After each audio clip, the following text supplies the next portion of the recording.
Good morning. Now I am going to present more about conservation of monocots in Costa Rica. It was an old idea I have in the past, but now that I am in the monocots, it's a good excuse to start with this project.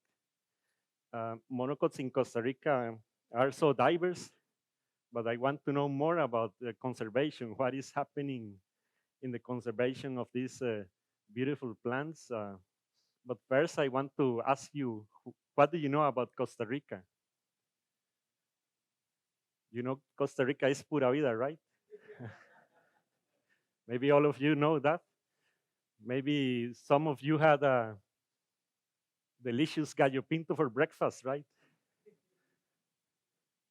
Not all the time, but sometimes. Costa Rica doesn't have army since 1948, which is quite good as well. But Costa Rica is well known also because the natural protected area system, which is one of the most consolidated ones in the world. The national system of protected areas protects more or less 30% of the territory, which is a lot for a country that is almost the size of Switzerland or a little bit less than the Netherlands. And there are about 169 protected areas. More or less, these areas are divided in several categories, but mostly the most strict are national parks, natural reserves. And well, it's well known Costa Rica as well for the monocot diversity. We have about 3,500 species of monocots, more or less differing from what Mario presented, but the synonyms and taxonomic problems are always the trouble. 40% of this biodiversity is in Costa Rica, which is also a lot, I think. And there are about, well, almost 40 families of monocots in Costa Rica and 700 endemics. Where these endemic species are, well, mostly are orchids, and the 20% of the monocots in Costa Rica are endemics. You see a nice pattern here that orchids are always the most diverse, and of course is reflected in the endemic species we have. Aroids are a little bit behind, but more than the other families. And Araceae, Bromeliaceae, and other families are less diverse, of course. So this is reflected also in the endemic species we have. So about the question, so one of the most interesting questions is to know which species of monocots are protected in our national protected area system, which is one of the most consolidated ones in the world. But I want to focus on the endemic species that are not protected in the country, because for me, this is the target for conservation. And also, I would like to look at the red list assessments we have in Costa Rica and see what targets of conservation we could preserve. So a little bit about the methods. It's a little bit complicated because working with the species list is always difficult. The taxonomy is a trouble. But more or less, I got species list from POWO, from the Manual de Plantas de Costa Rica, and from the latest catalog of Costa Rican orchidaceae. And well, I got, based on this list, I got species occurrences, mostly from GBIF, the main Costa Rican herbaria, iNaturalist, Tropicos, and many other sources. After that, it's a good process to clean these coordinates because most of the coordinates are not good. Some of them fall into the middle of the ocean, which is not correct. So for this, I use a coordinate cleaner, which is a great tool for this. And after filtered occurrences, there is a lot of work in taxonomic verification, which is very important at this stage. Actually, I didn't finish that for the conference, so I need to go back again and check again every name because sometimes they differ by letters or little mistakes, typos, and this affects the taxonomic list. After that, I got data from the red list website to include in the database, and I got the protected areas shapefile. That is a shapefile of the protected areas. And with a script in R, I just discriminated between the species that fall into the national parks and the ones that are absent from national parks. And we coded also the endemic species. So we have information about endemic species, the red list category, if this is recorded in a national park or not, and the coordinates, which is necessary. After that, I found some interesting results. 45,000 records are from protected areas, and a small number, 2,000, are from not protected areas. So they are outside the protected areas. The thing is that this number is low is because the procedures, because if a species was present in a national park, it was removed from the database of the outside, but also because there was a lot of fieldwork activities in national parks, mostly by INVIO and by many other botanists. So the collection in national parks is quite high in Costa Rica. So it's more or less 95% of these records are from national parks, which is good. What we protect, 82% of the species are recorded in national parks, which is a good number, I think. Everything above 80 is a good number. Less than 1,000 species of monocots are not recorded in protected areas. And what about the endemics? The endemics not recorded in protected areas are the 31% of all the endemic species are not yet recorded where they are, always in the Orchidaceae. 184 species have not been recorded in national parks in the orchid family, and the pattern is more or less the same with the other families of the monocots. So I would like to focus on these 224 endemic species that are not recorded in national parks. About red list, this is a very sad results.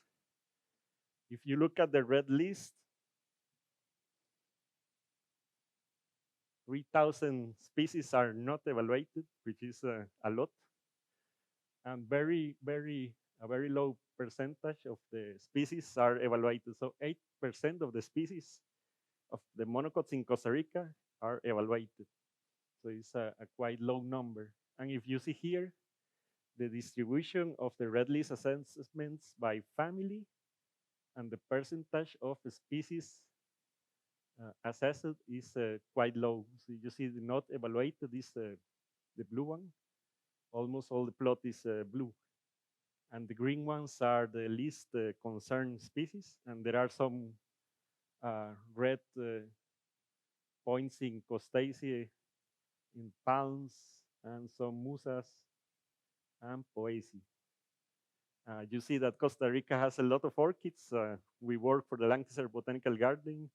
We have many species of orchids, but not red list assessments, which is, I feel very guilty about that. So concerning the endemic species, if you see the evaluations of the red list assessments of the endemic species, you see the similar pattern, and it's quite low now. It's 1% of the endemic species have been evaluated, which is almost nothing.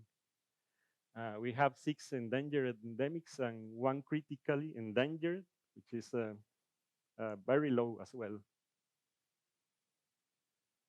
And if we look at the endemics species that are not recorded in national parks, this as well, the 1% of these endemics that are not in national parks have been evaluated. So you see that 221 species that are not recorded in national parks don't have any evaluation. And what are the targets for conservation? As I told you, sadly, there are no orchids here. This is not possible because orchids are the largest family in Costa Rica. And the only assessments we have are from other families, such as Zingiberaceae. This Costus barbatus is a critically endangered species, but fortunately is recorded in national parks. We have vulnerable species like Driosophila grayumi, fortunately is in national parks. Another Costus montanus is near threatened. It is in national parks, so the system is working. About endangered species, we have Puya dacilyrioides, is a species from the highlands.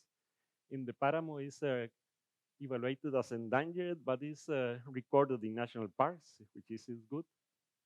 And Chusquea talamancensis, Bactris herrerana, Criosophila cookie, and Bactris longiceta are also endangered species of monocots, but fortunately, all of them are recorded. In my data set, I had these outside protected areas, but I was reading the assessment of this, and apparently it is protected. So as a conclusion, Costa Rica is pura vida in protecting orchids, right? So we protect 82%, which is a quite high number, but we are not so pura vida in red listing, right? We need a lot of work in red list assessments, and especially in the endemic species. And as some conclusions, well, as I told you, red list assessments are urgent to develop because with this, we know the status of the species for conservation. One thing is that if a species is in national park, it doesn't mean that it is safe at all. So we need which category of conservation we can put to this species. So it's really important for us to develop the red list assessments. A large portion of the flora is protected in national parks, which is good, but there is a high number of endemic species that are not recorded in national parks. So we need to work on this 31% of species. And I think the further step is to develop distribution models because the species that are not recorded in national parks probably are in national parks, but they are probably not recorded yet. So it doesn't mean that they are not. So if we can model species distribution, we can see if a potential species could be in a national park, and the ones that the locality data, the herbarium data, doesn't tell us that are in national parks, we can model them, and if the models don't predict the presence of these species in a national park, this is the data we need. And we need to locate these species where they are, if they are outside national parks, and then we can suggest to government the creation of new areas or the expansion of the existing areas.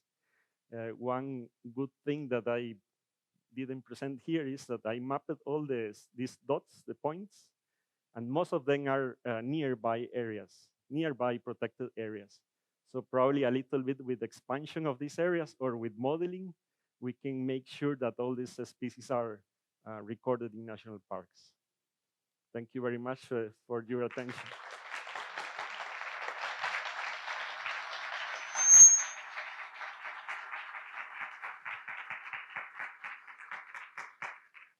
Thank you very much, Diego. And now we have time for few more questions. I can see. Many questions. Yeah, I have a. Let's start here. Hi, thanks. Very interesting. Thank you. I really agree with you about that last point about modeling, distribution modeling. Do you have any guesses as to what fraction of the not yet recorded in protected areas, endemic species in particular, are actually? And also, I wonder whether you couldn't comment on. You made this point that in the maps that you've made, actually many of the unprotected species are quite near protected areas. So on the one hand, it seems like it would be nice to expand those areas. Yeah. On the other hand, those are also the plants that have the highest probability of actually just not being recorded yet. So how do you make the choice if you're at the level of kind of making government recommendations um, between those Gracias. two kinds of plants, ones that are near protected areas but not yet recorded in there, and ones that are totally isolated and unprotected? Yeah, in this data that I have, I think the most important is to model them, and if the model predict the presence of these species in protected areas, I want to go to the place and corroborate if the model is right, because this is something that you could do. But also there are other areas that are far from protected areas and host a lot of endemic species.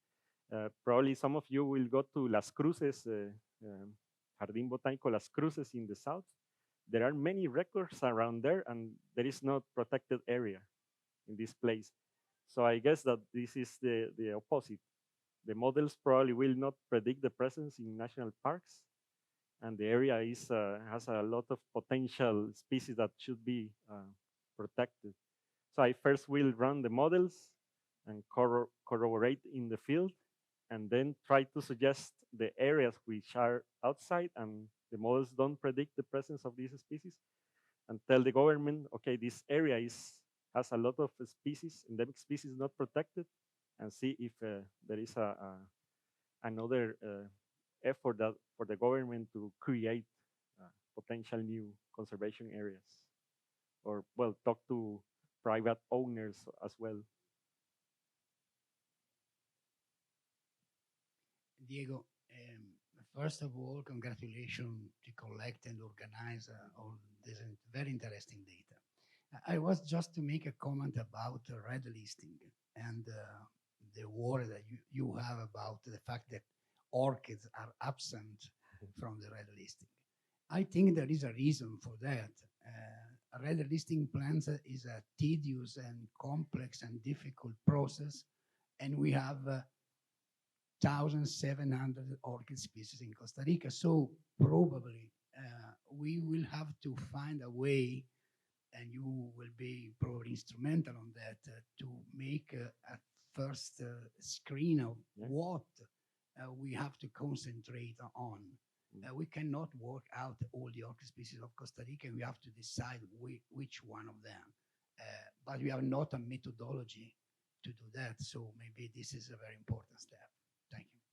Thank you, Franco. Yes, that's true. And well, I have been talking to my colleagues at Q, and there are tools also using artificial intelligence to make a first screening of the red list, and then we can see this data and see how to proceed. Because I agree that there are lots of species. Sometimes the data is quite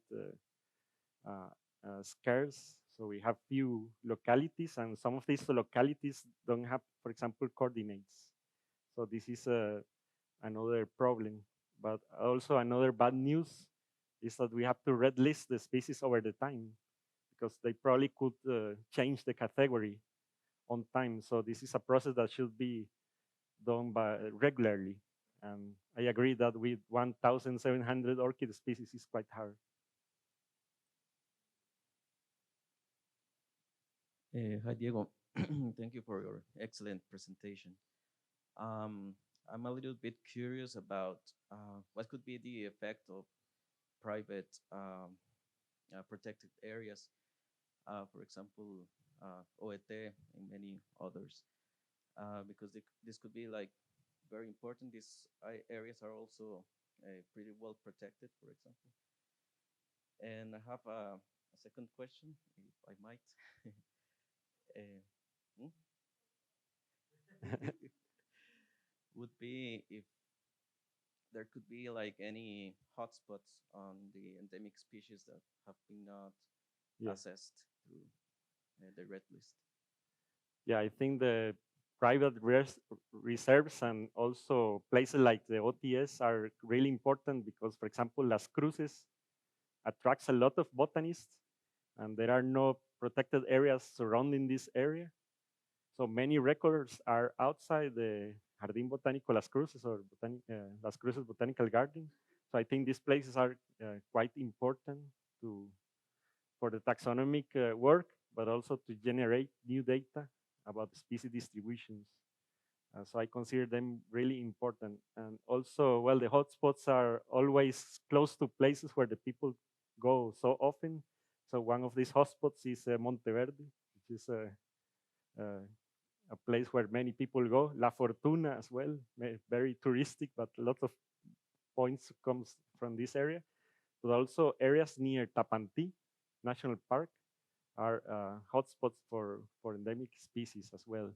But we have also huge areas that had not been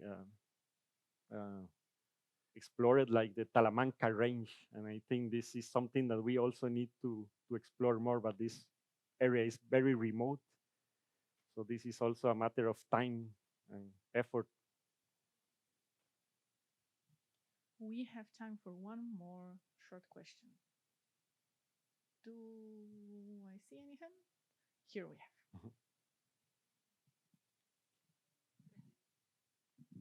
Thank you for the really wonderful talk. Do you have a sense of what percent of the orchids are actually endangered?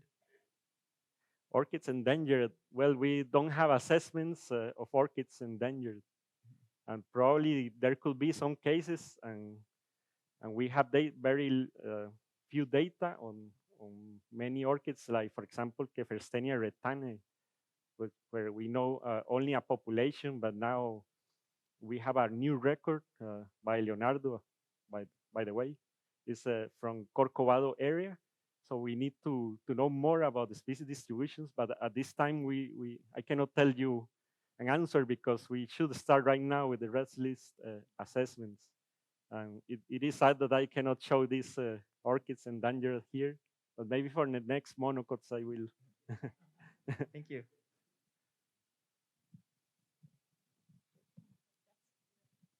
Muchas gracias. And now Gracias.